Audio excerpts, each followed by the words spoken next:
अब हमारा next question ये है कि जो ये एनिलीन दिया हुआ है इसका नाइट्रेशन करते हैं तो जो प्रोडक्ट बनता है, अगर हम देखें तो ये जो प्रोडक्ट बनता है वो 47% Meta product plus 51% para product और 2% ऑर्थो प्रोडक्ट बनता है। तो हमें क्वेश्चन ये पूछा गया है कि रीज़न ऑफ मेटा प्रोडक्ट, क्योंकि जो एनिलीन है वो मतलब देखा जाए तो सिर्फ पैरा प्रोडक्ट और ऑर्थो प्रोडक्ट फॉर्मेशन होना चाहिए।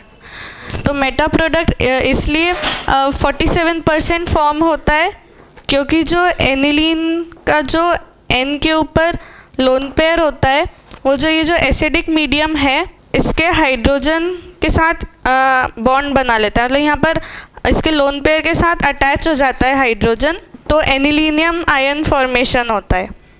तो जिसके कारण ये मेटा डायरेक्टिंग ग्रुप हो जाता है और 47% Meta nitro aniline product form होता है। तो इसलिए इसका आंसर 4th ऑप्शन होगा, NH2 group changes to anilinium ion in acidic medium. Thank you.